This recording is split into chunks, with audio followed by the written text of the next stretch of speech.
So we're looking at hyperbolas. Our learning goal is we're going to recognize the features of them, and this guy here is the general form of the hyperbola. We just want to have a look at why does it look the way it does, and what's the long-term behavior of it, how do we identify intercepts and whatnot.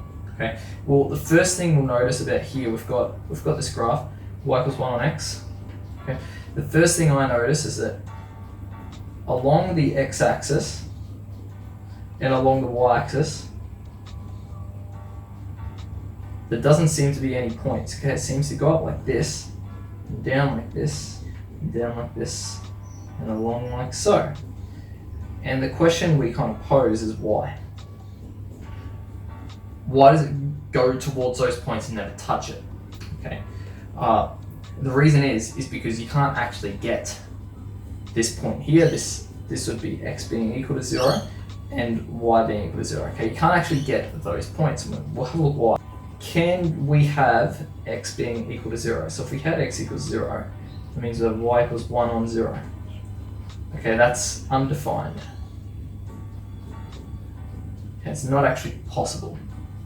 Okay, so x being equal to 0 is undefined, and that's why there's no corresponding y value for it. Okay, you could get really close to it. Okay, you could say x being equal to 0.00001, and well, then you can go ahead and do that. You can divide by that number, 100,000, which is a really large number, and that's because we're actually really close to the axis there, and it just shoots right up. Okay, whereas what about x being 0.5? What about a half? Okay, you get y equals 2. And we can actually see this point here. When x is equal to a half, y is equal to 2. Okay, so we've actually got that point there. It works from the negative as well. Okay, you could say, what if you've got x equals negative a half? Well, you'd just be dividing by a negative, so you'd get a negative 2 that comes out of there. We can kind of see that there. Okay, had x being equal to 100, well, you'd have y equals 1 over 100, which is a really small number. That's why as we come down here, as x goes along, it gets closer to 0. So as x goes along towards infinity, y gets closer to 0. As x gets towards 0 from the positive end, it goes up towards infinity. Okay, but you can't actually have x equals 0. And then you notice that from the negative, okay, if you've got x being negative really small, okay, you've got negative infinity, whereas x being negative really large goes to a 0. Right? And then, well, what about, okay, so we've got an x asymptote there. That's this one here, x equals 0. We're happy with that. What about this one? Why can't y equal 0? Well, if we had a look, 0 equals 1 on x. And there's nothing you can put in there, okay, because you can't divide by 0. So that means that you have to put a non-zero number in there, and you'll get a non-zero answer. So that is actually not possible. Okay, that's when we've got y equals 0. So that's why y equals 0 is undefined. Can we call those points asymptote points?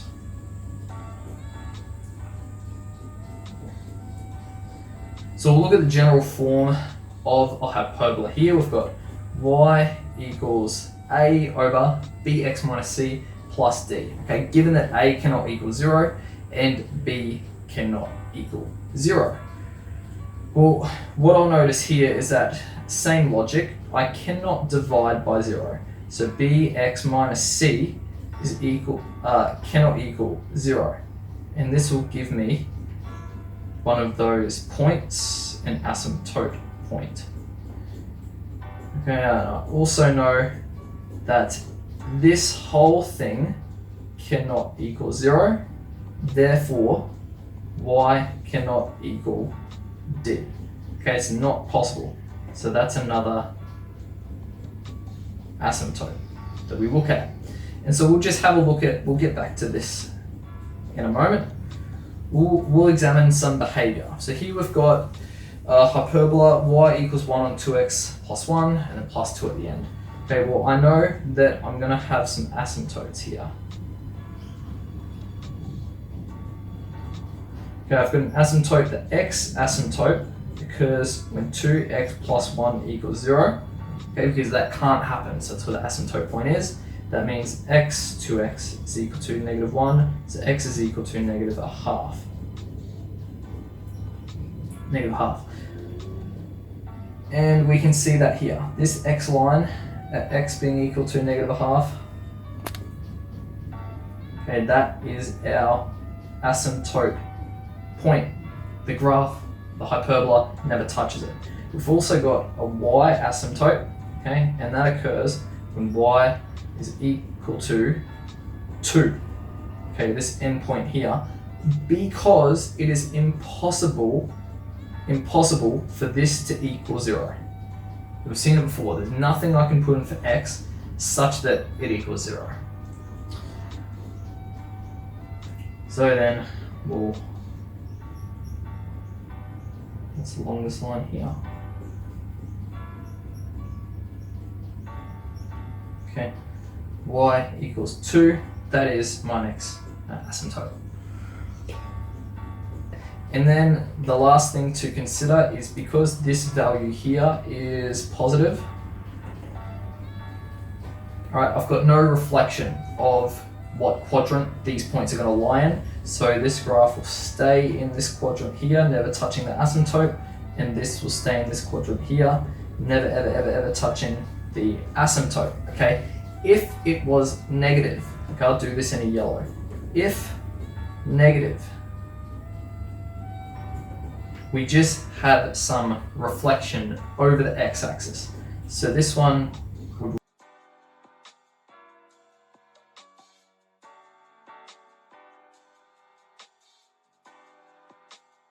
Here we've got a step guide for sketching the hyperbola. First thing we want to do is find the asymptotes, find the intercepts.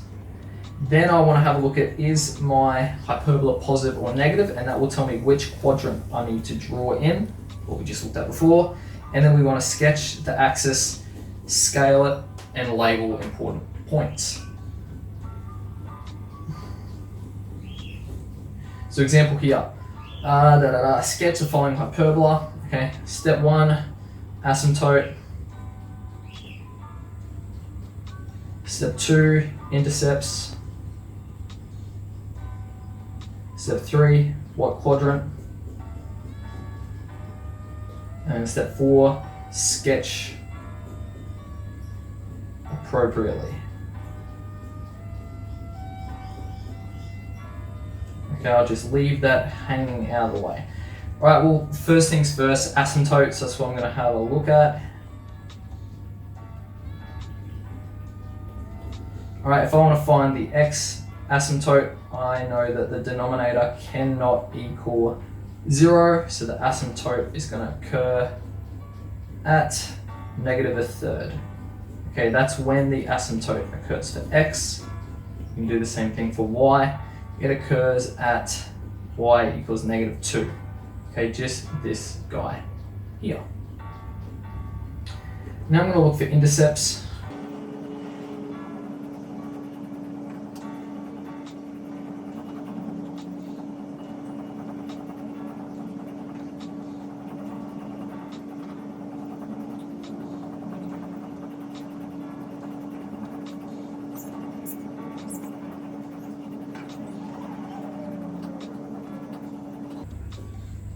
Okay, so if we've got an x-intercept and a y-intercept both at a 0, 0, so that's going to be at our origin, which is nice. Last thing we need to do is we need to look at the quadrant. What quadrant are we working in here? Okay, and I say since A is positive, then I've got the first and third quadrant. Okay, so that's step 1, asymptotes, step 2, intercepts, step 3, quadrants. Now I just need to sketch it appropriately. And then we've got a little sketch to put together here. We have got this as an x and a y intercept. And so I'm in the first quadrant here, okay, and I know that this is the behavior here, and it passes through that point, it goes along down like so, up and that way, down that way, and then down here there's no asymptote points. Along there, down there. Okay, and so that would be my sketch at point 0, 0, and this is the graph. Y equals 2 on 3x plus 1 minus 2. So here we've got a sketch hyperbola that actually doesn't quite look like a hyperbola, because hyperbolas are normally in this form here, where there's an x on the denominator, not the numerator. Well, we can actually do something with this. We can manipulate this a little bit. And so this is our trick to deal with this.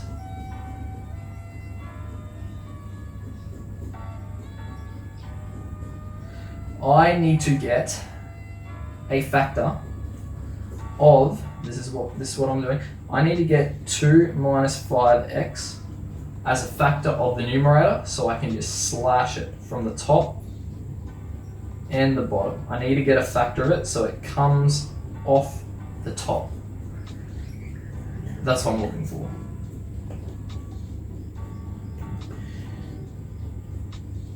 And although there's not necessarily a direct factor, I'm just going to force it into a factor.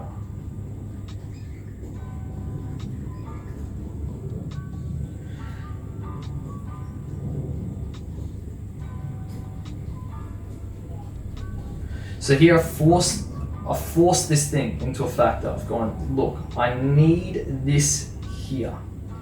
I need it on the numerator so I can slash it off the denominator. Okay, now I'm going to evaluate this. I'm going to evaluate this thing here over on the side, right here. So I can -1, 2 minus 5x. Okay, I can evaluate that's -2 plus 5x, which is looking like originally what we had here if we add 3. So long as we add 3, that would get us back to our 5x plus 1. So we need to add 3 here, such that this here is the same as that there. Okay, they are still the same. It's still the same thing. I've just forced it into a factor so I can put it into the hyperbola form that I'm used to looking at. Right. We can actually do something with this now, because we can write this as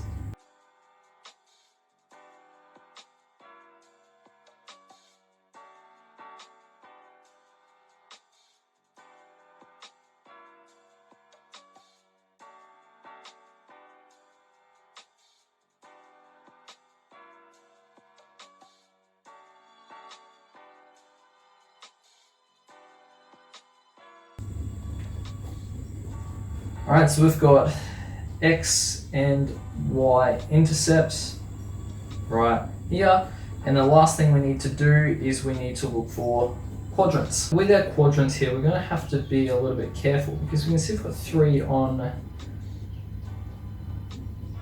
2 minus 5x minus 1.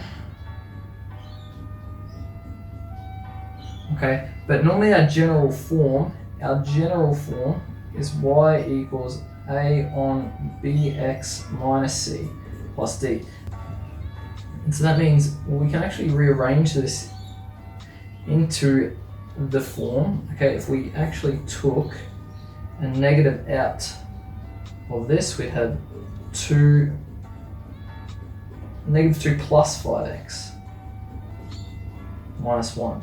And so we could, rearranging this, okay, that negative, it comes on out, so -3 on top of 5x minus 2 minus 1. So just actually being very careful of what quadrant we're lying in here, And so that means that we'd actually be in the second and fourth quadrant. Because that value for A, although on the surface looks like A is positive, it's actually not. When we do the rearranging to put it into hyperbola form, okay, it turns out that A is negative. So therefore, we're in the second and the fourth quadrant. So we'll go ahead and sketch that here. And so we have a look. Our asymptotes, x being 2/5 along here.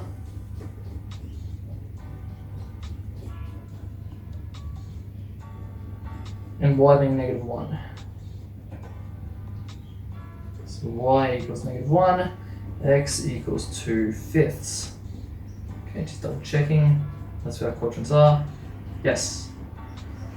And then we notice that we've got x being equal to -1/5. That is one of our intercepts. And y being equal to 1/2. That is one of our intercepts. And we are in this is the first quadrant, this is the second quadrant, this is the third quadrant, and this is the fourth quadrant. We are in the second, we're in the second and the fourth quadrant. So behaviour of hyperbola goes up through towards the asymptote, and the fourth quadrant is along, down, towards the asymptote. And so this is our graph. Y equals -3 on 5x minus 2 minus 1.